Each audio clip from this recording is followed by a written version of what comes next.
Tuhan Yesus, dikuduskanlah namamu, dimuliakan namamu. Tuhan Yesus, kami ingin mengaku bahwa kami tidak bisa apa-apa. Kami adalah manusia yang rusak parah dan penuh dengan kelemahan. Tetapi kami mau mengaku di hadapanmu, dan biarlah engkau menyempurnakan kami. Terima kasih atas segala keselamatan yang engkau telah berikan kepada kami, sampai kami dimuliakan bersama-sama engkau pada saat engkau datang kembali. Tuhan Yesus, saat ini biarlah buka hati kami dan engkau beracara di dalam hati kami akan mengaku. Tuhan Yesus, lepaskanlah kami dari yang jahat, jauhkan kami daripada pencobaan, karena engkaulah yang punya kerajaan, kuasa, dan kemuliaan sampai selama-lamanya. Amin. Saudara, topik ini adalah lanjutan dari topik sebelumnya, yaitu dari dosa asal.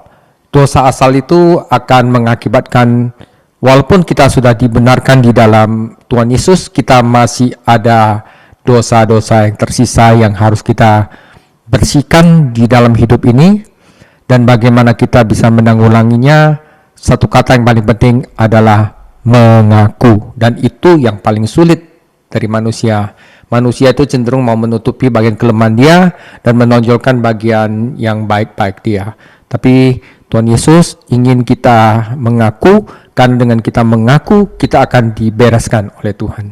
Ya, jadi itu akan mengarah kepada kemerdekaan kita. Ya, kita akan belajar akan sisi gelap. Ini adalah pengantar dari sisi gelap. Sisi gelapnya ada 5: obsesif kompulsif, kodependensi, narsistik, paranoid, dan pasif agresif. Oke, kita akan mulai, saudara. Apakah saya memiliki sisi gelap?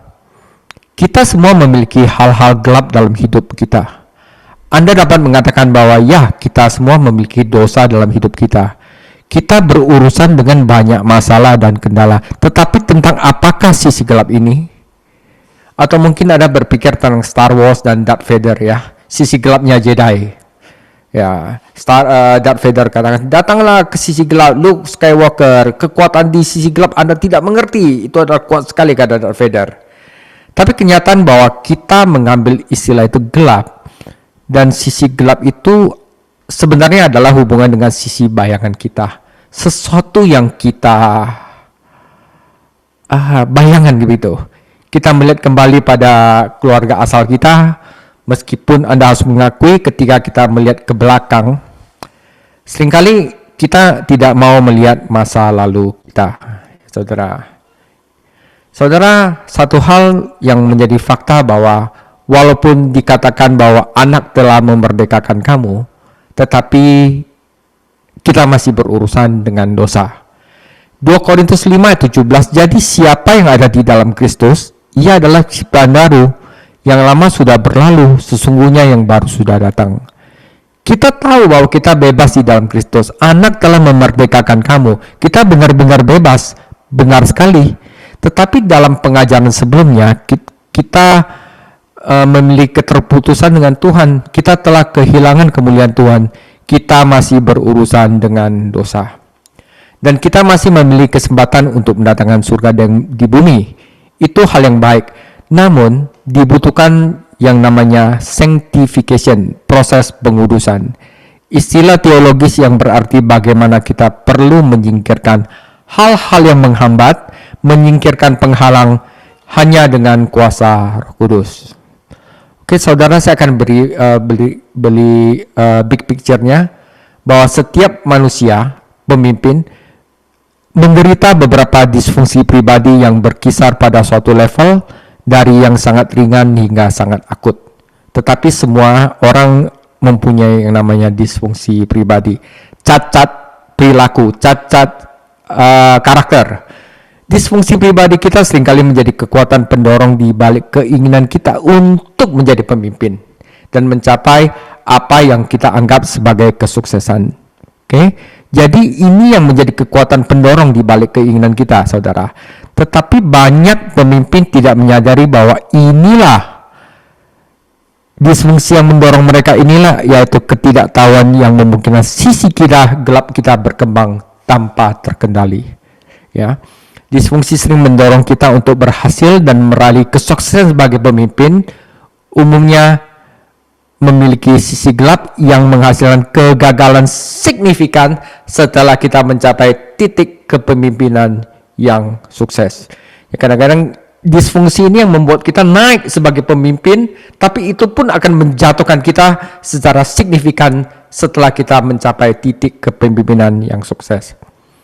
Nah, saudara, di sini mengenali dan memahami sisi gelap diri kita akan memungkinkan kita untuk menghadapinya secara lebih efektif dan mengembangkan rencana pribadi untuk mengatasi nanti kalau kita sudah naik ke atas pengaruh negatif dan destruktifnya. Karena ini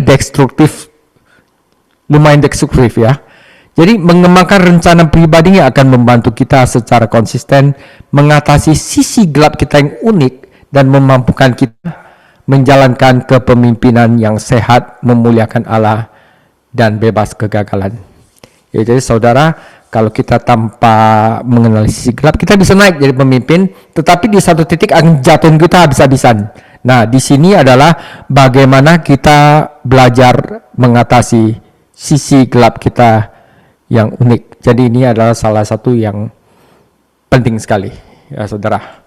Oke, itu big picture-nya ya, tujuannya. Saudara, kita seringkali tidak mau melihat sisi gelap kita. Hanya dengan pertolongan Tuhan, kita dapat melakukan itu dan menjadi karya Tuhan untuk melakukan tujuan-tujuan yang telah Dia ciptakan sebelumnya untuk kita lakukan. Tujuan-tujuan itu untuk menjadi tangan dan kaki tubuh Kristus. Ya, jadi ada orang jadi tangan, ada orang jadi mulut, ada orang jadi kaki. Ya, tujuannya itu. Jadi kita perlu menyadari kekurangan kita sendiri atau yang dinamakan cacat karakter kita. Karena cacat karakter tersebut, perilaku yang kita ketahui, kita akan jatuh ke dalam perangkap yang kita buat sendiri. Pertanyaannya tetap, bagaimana saya bisa menjadi masalah? Kita semua punya sisi gelap dan kita memilih untuk tidak melihat sisi gelap itu. Itu udahlah. Pokoknya saya akan tampilkan yang benar-benar aja dan saya tidak mau melihat sisi gelap. Akhirnya dalam suatu pelayanan kita akan masuk ke dalam perangkap sisi gelap kita.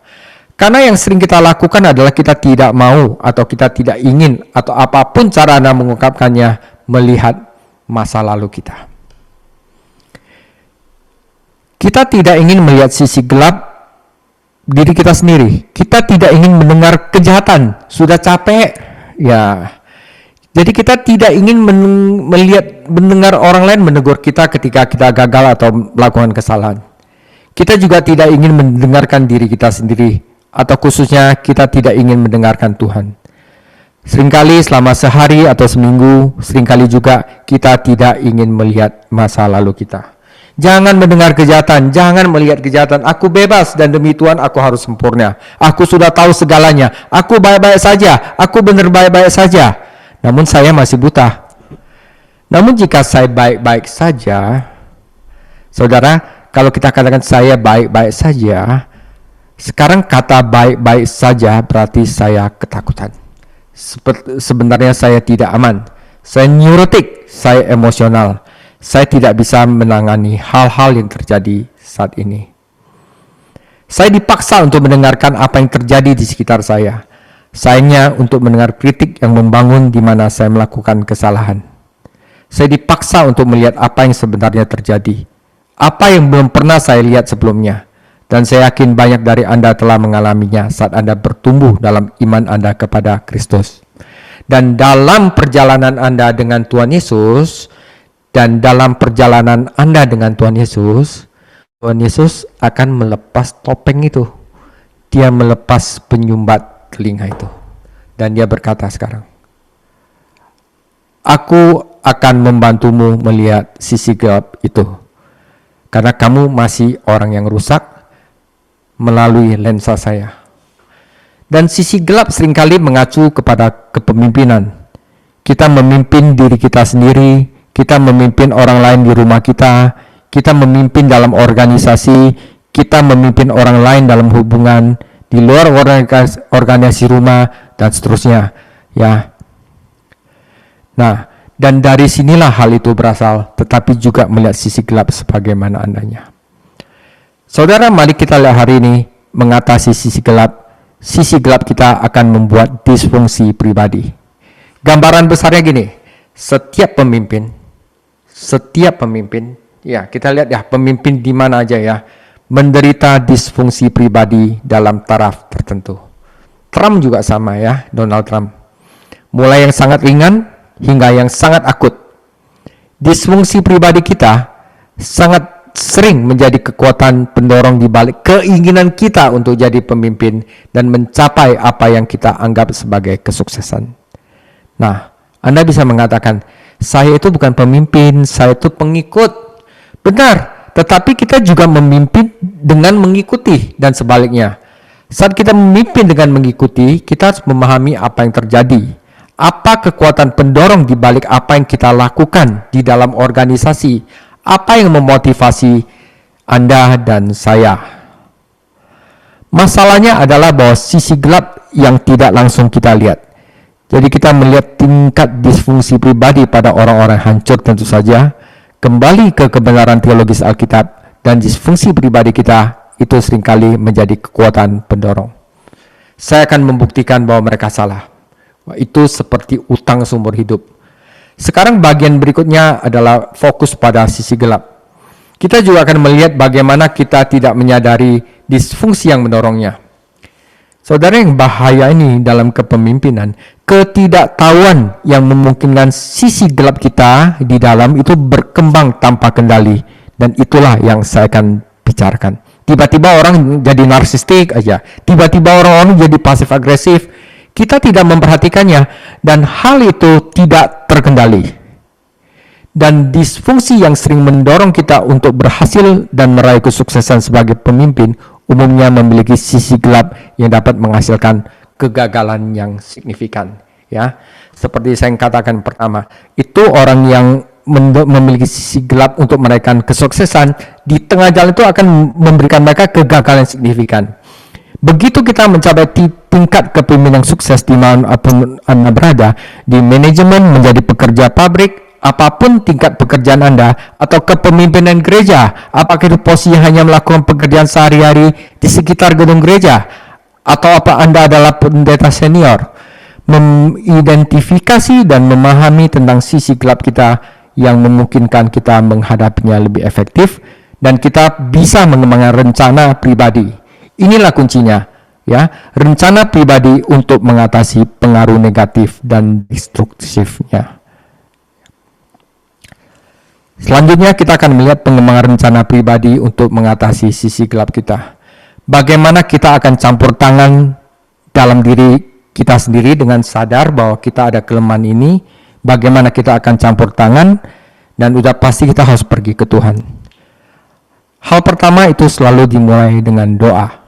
Tetapi kemudian di mana Roh Kudus masuk, kita tidak menghalanginya untuk beracara. Mengaku bahwa saya adalah masalahnya, itu adalah masalahnya. Saya adalah masalahnya. Jadi mengaku itu penting. Jika saya adalah masalahnya, maka saya punya banyak masalah yang harus diatasi. Karena ini bukan tentang orang lain. Ini tentang apa yang terjadi pada diri saya. Saudara ingat waktu Adam dan Hawa kita selalu menyalahkan orang lain. Perempuan yang kau tempatkan di sisiku lah itu yang memberikan aku apel. Ular itulah yang berbohong kepada aku. Kita selalu menyalahkan orang lain, ya. Tapi semuanya sebenarnya ini tentang diri sendiri. Seperti seorang narsistik, dia melihat kesuksesan orang itu seperti tamparan berat yang melukai ego dia. Dia menyalahkan orang lain, tetapi sebenarnya ini adalah masalah diri sendiri, saudara. Ya, karena ini bukan tentang orang lain, ini tentang apa yang terjadi pada diri saya. Namun kita dapat mengembangkan rencana pribadi yang membantu kita secara konsisten mengatasi sisi gelap kita yang unik dan memungkinkan kita untuk menjalankan kegagalan yang memuliakan Tuhan secara sehat. Kepemimpinan yang bebas dan dengan bantuan Tuhan dan dengan kemampuan terbaik kita, semuanya harus bergantung kepada Tuhan. Saudara, disfungsi pribadi adalah apapun yang mengganggu fungsi normal kita dalam hubungan, interaksi manusia atau situasi kehidupan. Ya saudara, kalau kita di dalam suatu suatu organisasi atau gereja itu selalu kita tidak disukai orang lain atau suka bagaimana, nah itu adalah disfungsi pribadi, bisa sikap, bisa attitude, ya, bisa ketidakstabilan emosi, ya. Jadi contoh disfungsi ini, Anda mungkin berpikir saya bisa melihatnya sekarang, tetapi saya bersedia untuk melihat ini untuk semua hal lain diantaranya. Saudara, mungkin ini baru bagi Anda, tetapi Anda harus terbuka untuk itu, dan saya harap begitu. Jadi apa saja contoh sisi gelap disfungsi? Oke, ada orang berkata, saya tidak layak untuk disukai, atau saya pantas mendapatkan yang terbaik dari segalanya. Dua hal yang bertolak belakang. Jadi saya tidak layak disukai, di mana Anda mengatakan saya hanyalah sampah, saya tidak terlalu penting, atau Anda berkata saya pantas mendapatkan yang terbaik dari segalanya. Sekali lagi kembali ke keluarga asal, mungkin Anda tinggal di sebuah rumah yang sangat kaya dan semuanya diberikan kepada Anda. Dengan begitu, Anda masuk ke organisasi, Anda berkata, saya pantas mendapatkan yang terbaik dari segalanya. Namun saat Anda tidak mendapatkan, maka attitude Anda terhadap orang lain di organisasi itu akan berubah. Nah, tentu saja saya harap Anda melihat jauh dari itu, bahwa itu tidak selalu sehat. Kita perlu sekali lagi bekerja untuk kemuliaan Tuhan, dan tentu saja mengakui apa yang kita lakukan, dan bagaimana melakukannya, dan sebagainya. Saudara, jadi jangan egois. Dunia tidak berhutang apapun kepada kita. Itu bukan tentang kita, itu tentang Tuhan. Apapun yang kita lakukan harus untuk Tuhan. Namun, disfungsi bagaimanapun juga merupakan perilaku saudara. Saya kasih contoh tindakan pasif agresif. Oh ya, saya akan melakukan ini, dan kemudian berkata saya akan melakukan ini kepada orang lain, tetapi Anda tidak menindaklanjutinya, bikin orang kesel, dan Anda berkata dalam hati, saya sengaja melakukan itu biar orang itu tersakiti. Nah, itu udah semacam disfungsi saudara. Atau Anda berkata kepada karyawan Anda, kemudian mereka memiliki harapan yang mereka pikir adalah harapan Anda yang baik, tapi kemudian mungkin harapan mereka datang ke acara itu, atau mereka datang ke pekerjaan itu, atau mereka datang ke tugas itu, yang ternyata sama sekali bukan yang mereka harapkan. Anda berbohong kepada mereka. Tindakan Anda hanya menyakiti mereka. Ada suatu ketidakstabilan emosi di dalam diri Anda, ya, yang Anda ingin menyakiti orang lain dengan, jadi pasif agresif, dan itu menyakiti mereka. Ya, menguntungkan Anda secara agresif pasif, yaitu berbohong. Selalu marah dengan kekerasan. Wah, kalau marah itu selalu teriak-teriak saudara, selalu kekerasan. Bisakah kekerasan rumah tangga dengan topeng ketenangan dalam rumah tangga? Atau Anda memiliki rasa malu yang akut, mungkin menjadi introvert? Ya, di antara kita yang introvert, di antara kita ada yang ekstrovert. Kita akan membahas nanti pada sesi pengajaran berikutnya di luar lapan ini tentang temperamen saudara. Namun kita tidak menggunakan temperamen sebagai alasan, oh saya memang orangnya introvert, melankolis, apa segala macam, ya. Kita harus mengatasinya jika kita sangat pemalu. Atau jika kita sangat ekstrovert dengan kemarahan dan perilaku buruk, kita tidak boleh menyalahkan kepada temperamen. Dan hal-hal dapat terjadi baik secara langsung maupun tidak langsung. Hal-hal dapat terjadi secara tidak langsung maupun langsung. Kita dapat masuk ke tempat di mana kita dapat memanipulasi, mengendalikan orang lain tanpa mengatakan sepatah kata pun, pakai perilaku kita saudara. Itulah yang namanya pasif agresif, dan bisa menjadi sangat agresif, ya saudara. Itu salah satu contoh aja, contoh sisi gelap saudara. Sebuah pemikiran, saya tidak pernah berhasil dalam hal apapun.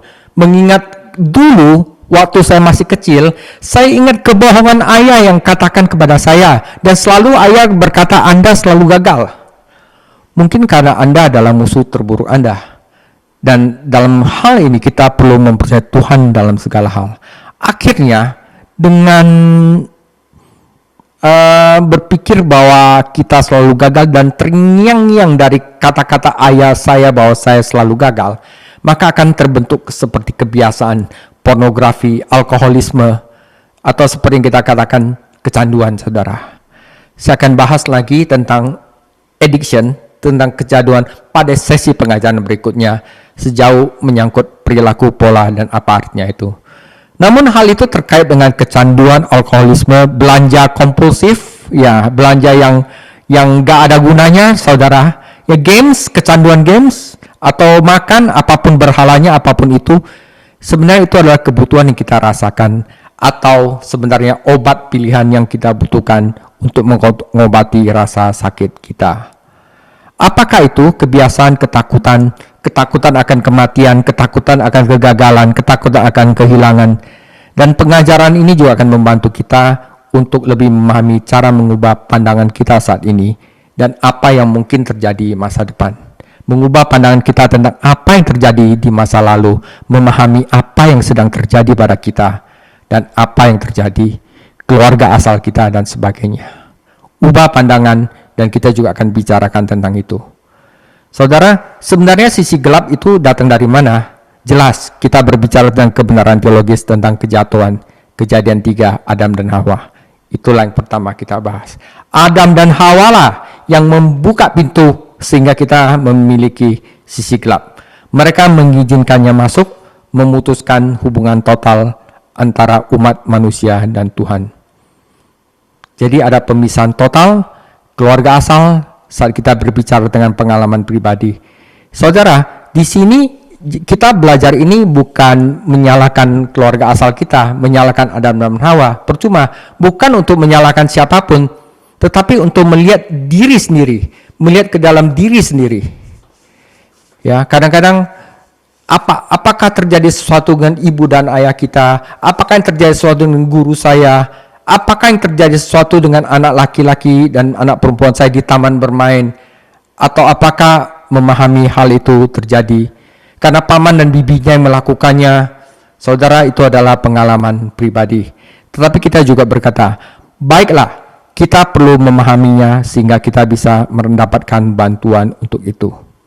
Dan dalam keadaan pribadi, kemiskinan, perjuangan, rasa sakit, penyakit, kelainan genetik, disfungsi dapat muncul dari sumber-sumber ini, saudara.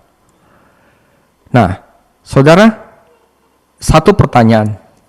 Jadi mengapa Tuhan tidak menghapus saya semuanya ini?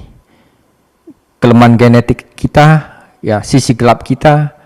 Pertanyaan klasik, mengapa Tuhan mengizinkan hal-hal buruk terjadi pada orang baik? Pertanyaan itu terlalu sering ditanyakan. Namun pertanyaan itu tetap saja muncul. Dan kebenarannya memang kita kembali ke kejatuhan. Adam dan Hawa yang membuka pintu. Bukan Tuhan yang membuka pintu, melainkan manusia. Jadi, dia kan maha kuasa. Mengapa dia tidak menyingkirkan penyakit fisik atau disfungsi jiwa kita saja? Mengapa dia tidak menyingkirkan saja semua sisi gelap kita? Saudara, ini penting. Alasan pertama adalah ini. Karena sisi gelap kita menyediakan bahan baku untuk pengembangan karakter kita. Sebenarnya sisi gelap kita adalah bahan baku untuk proses sanctification kita. Mereka menyediakan bahan baku untuk pengembangan karakter kita. Itu adalah bahan mentah yang kita butuhkan. Bahan mentah yang tidak diambil Tuhan, dan dia akan menyatukannya dan berkata, kamu telah melalui ini. Ya, saudara ya, jadi sisi gelap kita sebenarnya adalah bahan baku untuk pengembangan karakter. Kamu telah melalui itu. Mari kita tunjukkan. Itu membentukmu sehingga kamu menyadari bahwa aku yang memegang kendali.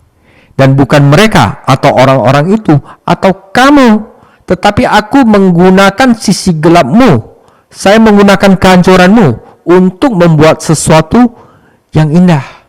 Saudara, ini adalah alasan yang paling indah, saudara. Dia katakan, Tuhan, meskipun kamu memiliki cacat karakter, meskipun kamu memiliki keretakan, Tuhan melakukan hal yang sama di sini. Setiap orang melalui bahan mentah itu menuju retakan dalam hidup kita, dan kita akan memiliki pengembangan karakter yang Tuhan izinkan terjadi. Yakobus 1 ayat 2-4. Saudara-saudaraku, anggaplah sebagai suatu kebahagiaan apabila kamu jatuh ke dalam berbagai-bagai percobaan. Sebab kamu tahu bahwa ujian terhadap imanmu menghasilkan ketekunan. Dan biarkanlah ketekunan itu memperoleh buah yang matang, supaya kamu menjadi sempurna dan utuh dan tak kekurangan apapun. Saudara, Yakobus membahas itu sebelumnya. Dan Anda lihat, jika kita memilah-milah ayat ini atau ayat-ayat ini, kita melihat tentang ujian terhadap iman kita, dan itu menghasilkan ketekunan, dan itu akan membawa hasil yang sempurna, keindahan. Tuhan bekerja melalui kehancuran sampai Yesus Kristus datang kembali, dan kemudian kita disempurnakan. Sisi gelap kita akan hilang semua, saudara. Ya. Dan Roma 5 ayat 3-5, dan bukan hanya itu saja, kita malah bermegah juga dalam kesengsaraan kita, karena kita tahu bahwa kesengsaraan itu menimbulkan ketekunan, dan ketekunan menimbulkan tahan uji, dan tahan uji menimbulkan pengharapan. Dan pengharapan tidak mengecewakan, karena kasih Allah telah dicurahkan di dalam hati kita oleh Roh Kudus yang telah dikaruniakan kepada kita. Saudara, Tuhan menggunakannya untuk menyatukan. Soalnya bunga, keindahan, harapan, keretakan dalam hidup Anda, Tuhan menggunakannya untuk menyatukan Anda dengan semua orang lain, dengan orang lain sebagai pemenuh tujuannya sebagai tubuh Kristus. Jadi mungkin Anda bukan tangan, tapi Anda mungkin mata. Anda mungkin bukan telinga, tetapi Anda mungkin mulut. Anda mungkin bukan kepala, tetapi Anda mungkin kaki. Dan kita adalah tangan dan kaki Tuhan. Dan kemudian ini kita melihat ketekunan melalui pencobaan-pencobaan mereka yang di dunia rusak ini, dan kemudian Tuhan melengkapi kita. Ya, indah saudara ya. Itu alasan pertama. Tuhan akan menggunakan sisi gelap sebagai bahan baku untuk pembentukan karakter kita. Ya, alasan kedua mengapa Tuhan tidak menghilangkan sisi gelap kita adalah karena sisi itu berfungsi sebagai landasan tempat Tuhan membentuk kepemimpinan kita. Bayangin saja landasan atau anvil, tempat kita di Palu, ya, seperti pandai besi, ya. Saya memeriksa sekeliling, saya tidak menemukan landasan yang sesuai dengan apa yang saya butuhkan hari ini. Tetapi bayangkan saja ini adalah anvil, tempat pandai besi untuk memalu pekakas-pekakasnya, dan kita bayangkan sebuah palu besar, ya. Dan Tuhan membawa palu seperti pandai besi, memukul, menyingkirkan semua cacat pada logam, memukul dalam pembentukan dan membentuk kita. Dan kita juga melihat apa yang Tuhan lakukan melalui orang lain. Yusuf misalnya, dalam kisahnya bagaimana ia dituduh secara palsu oleh istri Potifar, bagaimana ia dimasukkan ke dalam penjara, bagaimana Tuhan menggunakan kesengsaraan itu, ujian itu untuk membawanya ke peran orang kedua di bawah Firaun. Musa umur 80 tahun, ia membunuh di Mesir pada usia 40 tahun. Tuhan berkata pada usia dia 80 tahun, aku sekarang memanggilmu untuk menjalankan panggilanmu. Dan itu adalah 40 tahun lagi. Dan Musa berkata, bukan aku orangnya. Oh ya, kaulah orangnya, Tuhan berkata. Dia mengambil masalah-masalah itu dalam Musa hidupnya, dan kemudian kehidupan Yusuf dan juga kehidupan Daud. Dan dalam kehidupan Esther, saya ingat bahwa dia adalah seseorang yang menghadapi hal-hal yang tabu dan hal-hal yang tidak boleh dilakukan dengan Raja Persia dan menjadi istrinya. Bagaimana dia harus meminta izin untuk memasuk hadiratnya dan sebagainya, dan bagaimana dia ingin menyelamatkan rakyatnya. Itu adalah masalah hidup dan mati, dan Tuhan menggunakan hal-hal itu. Rasul Paulus, Presiden Lincoln, Perdana Menteri Churchill, banyak cobaan yang Tuhan gunakan sebagaimana hal-hal di mana Tuhan menghancurkan kita dengan apa yang kita anggap sebagai penghalang, tetapi kemudian dia menggunakannya dan membentuknya kembali untuk membentuk kita dan membuat kita menjadi sempurna. Jadi bagaimana disfungsi juga berkontribusi? Saudara, disfungsi pribadi kita adalah bagian normal dari perkembangan manusia di dunia yang telah rusak ini, seperti yang telah saya jelaskan, tidak mungkin untuk menghindarinya. Masalahnya jika kita menanggapinya dengan cara negatif dan tidak sehat, misalkan kita nggak mau dengar, kita punya sisi gelap, kita nggak mau mendengar kritik orang, kita pasang penyumbat telinga, dan kita tidak ingin mendengarkan. Jadi kita hanya menghindari, kita tidak mendengarkan, kita tetap dalam penyangkalan, kita pikir kita baik-baik saja, tetapi kita tidak baik-baik saja. Atau kita menutup mata, kita tidak ingin melihat. Namun, disfungsi yang kita hadapi ini adalah bagian normal dari perkembangan kita. Ya, kita perlu rendah hati untuk mengakui ya saudara. Kita berada di dunia yang telah jatuh. Tidak mungkin kita menghindarinya. Kita tidak bisa begitu saja menutup mata dan menutupnya dari orang lain, dan yang kita tampilkan hanyalah sisi baik kita saja, saudara. Namun semuanya itu akan menjadi satu, saudara. Lalu sisi gelap itu mulai tumbuh dan memanifestasikan dirinya dengan cara yang tidak sehat. Kalau kita tidak pengen melihat dan tidak pengen mendengar itu, saudara. Apabila kita berpura-pura berkatakan, saya telah menjadi orang benar, saya orang sukses, saya bisa melakukannya, saya bisa mengatasinya, itu mengingatkan kita bagaimana kita menipu diri sendiri bahwa kita adalah jawabannya. Seperti yang dikatakan Efesus 2 ayat 8, seperti yang kita katakan semuanya adalah karena kasih karunia. Kita diselamatkan oleh iman, bukan oleh perbuatan kita. Tapi kemudian kita menipu diri sendiri dan berpikir, semua pekerjaan baik telah saya lakukan. Saya bisa mengurusnya, saya bisa mengatasinya, ketika kita juga tidak merasionalisasikannya. Nah, ini yang terjadi. Karena orang yang mengatakan semuanya baik-baik saja, ketika tidak baik, pembenaran adalah di mana kita cenderung membenarkan tindakan buruk kita. Dosa-dosa kita menutupinya, kita menyembunyikannya, dan memastikan tidak ada yang melihatnya. Dan kita menyimpan sesuatu di bawah topi kita. Ya, itu akan baik-baik saja, kita berkata gitu. Tidak ada seorang pun yang akan tahu bahwa saya yang mengambil uang itu. Tidak ada seorang pun yang akan tahu saya berselingkuh. Tidak ada seorang pun yang tahu saya menyukai pornografi. Tidak ada seorang pun yang tahu saya minum berlebihan. Akhirnya mereka akan menyalahkan orang lain. Dia yang melakukannya, bukan saya. Nah, salah satu contoh dari disfungsi pribadi adalah playing victim, yang memainkan peran sebagai victim, saudara. Jadi playing victim di mana kita mengorbankan orang lain karena kesalahan kita dan memproyeksikan kepada mereka apa yang tidak kita sukai tentang diri kita sendiri. Dan Anda harus mengalahkan diri sendiri bahkan sebelum Anda bisa mengerjakan tugas atau tantangan dan menang dengan bantuan Tuhan. Saudara, apa yang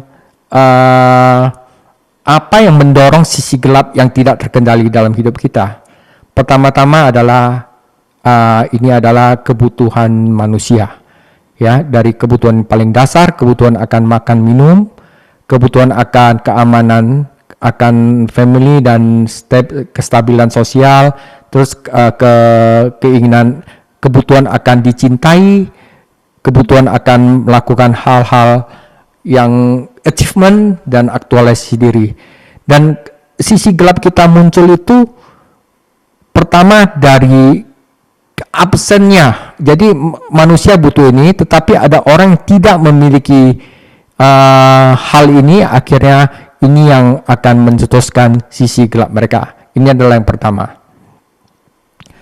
Jadi mari kita pahami apa saja kebutuhan yang mendorong kita. Apa saja yang mendorong kita.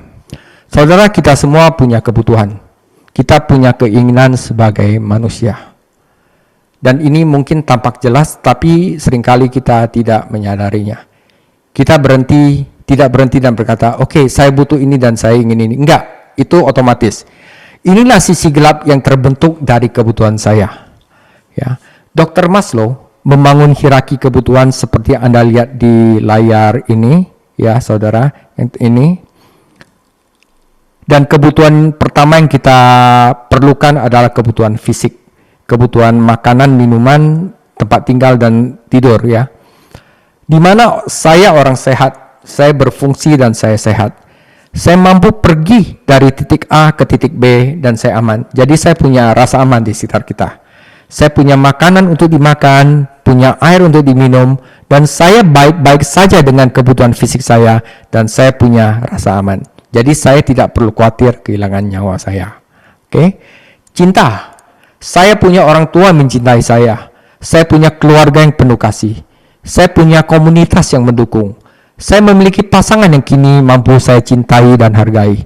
Ya, saya memiliki apa yang dibutuhkan. Ya, saya dihargai. Ya, saya memilikinya. Kemudian saya telah menemukan diri saya sendiri. Self-actualization. Kita berkata, oh, sekarang saya telah memiliki semua kebutuhan ini. Kebutuhan dasar terpenuhi, kebutuhan fisik hingga keamanan, hingga cinta dan harga diri semua terpenuhi. Oh, sekarang apalagi saya telah menemukan siapa saya di dalam Kristus dan tujuan saya dalam hidup ini. Jadi inilah kebutuhan yang mendorong kita untuk mengakui dan memahami. Jadi tidak semua orang punya itu, saudara. Jadi apa saja blok yang hilang pada piramida kebutuhan kita, apa yang terjadi ketika beberapa kebutuhan paling dasar ini tidak bisa terpenuhi di dalam manusia secara memadai, dan inilah yang membentuk sisi gelap manusia. Lebih buruk lagi kebutuhan yang tidak memadai yang ada di dalam orang itu ditambah dengan pengalaman traumatis. Ya, lebih buruk lagi apa yang terjadi ketika kita mengalami beberapa peristiwa traumatis selama kanak-kanak atau tahun-tahun perkembangan kita yang menyebabkan kita merasa terancam, tidak aman di salah satu area kebutuhan penting ini, di mana kita telah dilanggar ketika peristiwa pengalaman terjun mengancam kita di salah satu area kebutuhan kita, atau ketika kita pernah dirampas dengan cara apapun. Kita harus berharap bahwa memuaskan kebutuhan khusus itu menjadi elemen pengendali kepribadian kita. Jadi misalnya, saya diberitahu bahwa saya tidak berharga apapun oleh ayah atau ibu atau keduanya, atau bahwa saya hanya harus berharap untuk lulus SMA, mungkin kuliah bukanlah kesempatan, atau bahwa saya tidak memiliki apa yang diperlukan untuk melakukan apa yang ayah lakukan atau apapun. Tetapi saya tidak merasa divalidasi, atau saya tidak merasa lagi bagi para wanita jika Anda tidak merasa bahwa Anda cantik. Juga bahwa Anda memiliki apa yang diperlukan, semacam pesan yang Anda terima dari keluarga atau orang lain. Dan semua kebohongan yang mulai kita percaya, yang orang katakan kepada kita. Nah, itulah situasi yang menjadi elemen yang mulai mengendalikan Anda, dan bukan Anda yang mengendalikan. Jadi ketika kita melihat suatu kecanduan misalnya, seringkali apa yang kita miliki adalah kita memiliki kebutuhan yang tidak terpenuhi. Dan kebutuhan yang tidak terpenuhi itu adalah faktor pengendali yang mengendalikan saya dan menjadi cikal bakal terbentuknya sisi hitam, saudara. Jadi saudara, kita semua perlu melakukan inventarisasi diri kita sendiri, meskipun dengan berbagai cara, tetapi syukur juga kepada Tuhan melalui Yesus Kristus, Tuhan kita sekarang diselamatkan. Jadi tidak ada yang terpisah dari kasih Tuhan. Tetapi kita juga perlu memperhatikan masalah kita dan mendapatkan bantuan dalam kita inventarisasi. Oke, jadi elemen pengendali itu adalah kebutuhan, traumatis, dan masa kecil. Ya, berbagai pengalaman traumatis merupakan elemen pengendali sisi gelap yang tidak diatasi, seperti penolakan oleh orang yang Anda cintai. Dia berkata, tidak ketika Anda melamar. Atau dia berkata, kita sudah selesai dan kamu hancur. Atau kamu dikeluarkan dari tim atletik. Atau ada kematian orang tua. Ya, itu semua adalah pengalaman traumatis yang menyebabkan sisi gelap kita. Saudara, Anda tidak bisa memperbaiki masa lalu. Dan kita tidak bisa kembali dan memperbaiki masa lalu kita. Kita tidak bisa memperbaiki kelemahan kita. Kita tidak bisa memperbaiki apa yang mereka katakan, siapapun yang mereka lakukan kepada saya. Jadi sepertinya pengalaman masa lalu itu seperti hutang. Jadi kita melihat hutang yang tidak dapat kita bayar. Misalnya perceraian orang tua, jika mereka bercerai itulah yang mereka pilih untuk lakukan. Atau kekerasan, sekali lagi pelaku kekerasan memilih untuk melakukan kekerasan kepada Anda. Dan kemudian mungkin Anda memilih untuk melakukan kekerasan kepada orang lain. Itulah pola yang sering terjadi. Atau adopsi. Nah, ibu dan kandung saya tidak menginginkan saya seperti sekarang. Kita tidak bisa kembali ke masa lalu dan memperbaikinya. Anda tidak bisa menghadapinya. Kembali ke masa itu karena Anda berada di dalam rahim, kemudian Anda lahir dan kemudian Anda diberikan kepada orang lain. Namun, semua itu seperti menjadi hutang yang ingin kita bayar. Kita ingin memperbaikinya, bayar hutang itu. Seperti Yesus telah membayarkan hutang kita dan membebaskan kita. Kita ingin membebaskan diri kita dari hal-hal yang menyakitkan ini, sisi gelap ini, dan masih banyak lagi. Tidak ada seorang pun dari kita yang ingin dikecualikan. Bagaimana dengan Anda? Dan saat saya melihat diri saya sendiri, saya sering melihat ke dalam setiap hari apa masalahnya. Dan saya ingin mengganti rugi dan ingin membayar utang itu kembali. Tetapi saya tidak bisa. Akhirnya pola ini muncul. Ya, jadi tahap pertama kita melihat kebutuhan. Tahap kedua jika kita menarik diri dan melihat apa yang terjadi. Dan jika kita benar-benar melepas topeng secara harfiah, juga melepas penutup telinga dan berkata saya ingin melihat, saya mendengar apa yang sebenarnya terjadi pada saya. Mari kita lihat kebutuhan saya kembali ke hierarki kebutuhan Maslow. Juga pengalaman traumatis. Saya dengan kasih karunia Tuhan, saya menghadapi penghinaan terhadap saya. Utang eksistensial ini, ya, Anda tahu melihat tahap ini dan berkata, saya tahu itu adalah sesuatu yang ingin saya perbaiki. Lalu juga kita akan melihat perkembangan sisi gelap, apa yang membuat itu berkembang, apa yang mendorong saya ke sisi gelap, apa yang membuat saya tidak melihat diri saya sebenarnya. Nah, saudara, di sini kita akan mengidentifikasi sisi gelap kita. Ya, lebih jauh lagi saat kita membahas sisi gelap, Anda akan melihat di mana itu, ya, garis besar topik Anda, bahwa semuanya merusak. Saudara, sisi gelap yang harus Anda lakukan dalam mengidentifikasi di mana Anda berada, atau di sini saya akan membahas 5 sisi gelap yang harus diperhatikan. Pasif agresif telah kita bahas, ya. Dia ingin menyakiti orang lain dengan tindakan, oke. Obsesif kompulsif, istilah ini berarti kontrol. Bagaimana saya bisa mengendalikan orang lain? Apakah semua orang mengejar saya? Ya, sisi gelap paranoid. Apakah mereka membicarakan saya? Oh, dia bicarain saya ya. Di ruangan itu dengan pintu tertutup mereka bicarakan saya loh. Itu paranoid. Atau narsistik. Semuanya tentang saya. Lihatlah dunia. Dunia berputar di sekelilingku hari ini dan setiap hari sepanjang waktu. Jika saya melihat dunia berputar di dalam orang lain, di dalam diri orang lain, maka itu akan merusak ego saya. Itulah narsistik. Kodependensi. Oh, jika kamu tidak bahagia, aku pun tidak bahagia. Jadi aku perlu memperbaikimu agar aku bisa merasa diperbaiki. Itu juga toksik, saudara, ya. Jadi ada 5 sisi gelap yang saya akan bicarakan satu persatu nanti di sesi berikutnya. Dan itu seperti yang kita katakan sebelumnya, dapat menjadi obat kita juga. Dengan orang-orang, tempat-tempat, benda-benda, ketergantungan bersama, dan sejujurnya kita semua yang ada di sini menderita salah satu atau beberapa dari kelima hal tersebut, tetapi pada level yang berbeda. Saat kita melihat sifat dosa, saat kita melihat masalah kita. Oke, saudara, saya akan memperkenalkan 5 sisi gelap manusia. Pertama adalah obsessive compulsive personality disorder. Ini adalah orang yang sangat mementingkan kontrol. Di mana-mana dia mengontrol orang lain, ya. Dan perfeksionis yang dia lakukan itu hanya untuk kebutuhan akan persetujuan, akan validasi, dan orang ini gila kerja, ya. Obsessive compulsive personality disorder penyebab kurangnya kontrol yang dirasakan. Jadi dia merasa tidak aman karena kurangnya kontrol, kebutuhan akan persetujuan, dan kemarahan yang terpendam atau tidak tersalurkan. Karakteristik, dia perfeksionis, dia sangat mementingkan kontrol dan gila kerja.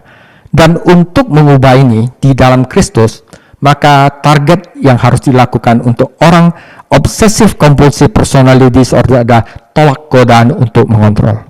Ya, kalau nggak ngontrol ya nggak apa-apa lah. Ya, dan mengurangi kecenderungan perfeksionis dan tolak fokus pada persetujuan manusia. Ini adalah OCPD. Yang kedua adalah narcissistic personality disorder. Penyebab orang yang narcissistic personality disorder adalah orang dengan perasaan rendah diri, saudara. Kebutuhan mendalam untuk menghargai diri sendiri dan ketidakpastian pribadi. Karakteristik visi yang megah, ambisi yang kuat, dan diri sendiri harus merupakan pusat perhatian. Kesuksesan orang lain akan menjadi musuh ego mereka. Itu adalah karakteristik dari narsistik. Target, dia harus belajar tentang bagaimana menjadi pelayan dalam kepemimpinan. Dan dia harus, visi yang megah itu harus diturunkan ke realistis. Jadi keseimbangan antara visi dan realistis. Dan orang yang narsistik itu karena hanya mimpi-mimpi, dia itu tidak akan menyelesaikan apa yang telah dimulai. Dan dia harus belajar bagaimana menyelesaikan apa yang telah dimulai. Dengan kata lain, mereka belajar untuk menjadi realistis, saudara. Ya. Paranoid personality disorder adalah gangguan kepribadian paranoid. Penyebabnya adalah masalah kepercayaan saat anak-anak. Orangnya itu suka kecuriga terus, ya. Karena apa? Ketidakamanan pribadi. Karakteristik itu suka berkubu, membangun aliansi, perencanaan dan kerahasiaan, ya. Dia akan reaksi berlebihan terhadap kritik, dan orang paranoid itu tidak suka transparan karena ada ketakutan, suka menyembunyikan sesuatu. Target orang yang menjadi paranoid personality disorder, dia harus belajar untuk mempercayai orang lain. Dia harus belajar untuk membangun hubungan yang lebih intim, harus lebih transparan, dan mulai mempercayai orang lain dengan memberdayakan orang lain. Ini adalah paranoid personality disorder. Codependency disorder, ini adalah orang ketergantungan, ya. Jadi penyebabnya adalah waktu kecil itu dia sangat tergantung, jadi kurang mandiri, ya, masalah ketergantungan karena sistem keluarga yang kaku, legalistik dan opresif, dan dia butuh akan perdamaian. Karakteristik karena dia itu ketergantungan sama orang lain, dia itu ketidakmampuan untuk mengatakan tidak. Nah, kedua itu ketakutan obsesif untuk mengecewakan orang lain. Jadi dia happy kalau orang lain happy. Ya, jadi itu dia berusaha untuk merubah orang lain agar orang lain happy dan dia happy.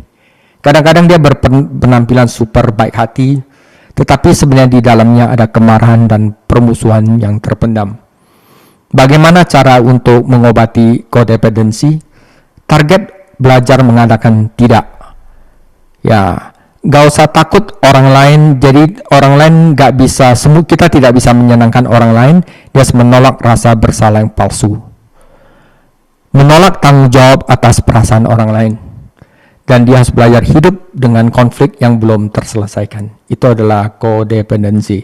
Ini satu-satu nanti saya akan bahas terpisah, saudara, ya.